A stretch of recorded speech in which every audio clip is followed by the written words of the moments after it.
We're learning more today about Manhattan District Attorney Cy Vance and the criminal charges he may be considering against Donald Trump and his business empire. Former prosecutors and defense attorneys tell Politico that Vance could bring charges under a New York law known as Little RICO that resembles the federal racketeering statute. The law carries the potential for severe penalties that, quote, can be applied to money-making businesses alleged to have repeatedly engaged in criminal activity as a way to boost their bottom line. It can carry a prison term of up to 25 years. At this point, no charges have been filed against Trump, the Trump Organization, or any current Trump org officials. And a spokesman for Vance's office declined to comment to Politico on whether prosecutors are considering charges under the corruption law. Let's bring into our conversation Harry Litman, former U.S. Attorney and former Deputy Assistant Attorney General. Harry, this morning when we talked about the story, I said, I need Harry Litman to take me to school, explain what a RICO prosecution looks like, what kind of evidence it needs to muster, and what does Little RICO mean?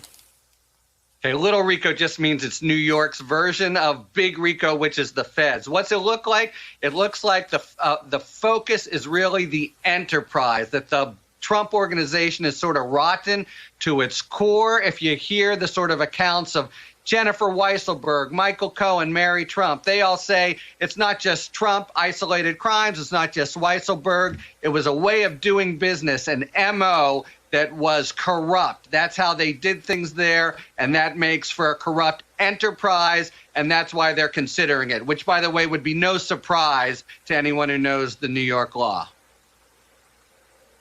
Well, and it would be no surprise to anyone who's sort of casually aligned with Trump, who describes how he rolled in his family office. I mean, what do you think when you hear this theory of a potential prosecution under Little RICO?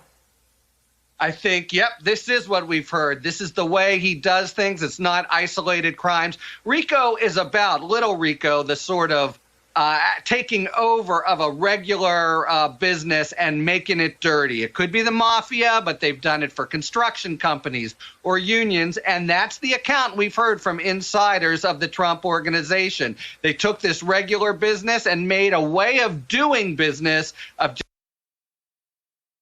valuation, fraud, all kinds of things like that. That's why the focus would be on the business. And doing it, not only bigger penalties, but also a lot of evidentiary ease. You get more stuff in. You make the vantage point, the depth of field here, if you will, be the enterprise, which really fits what we've heard, at least from the main critics of the Trump Organization who saw it from the inside.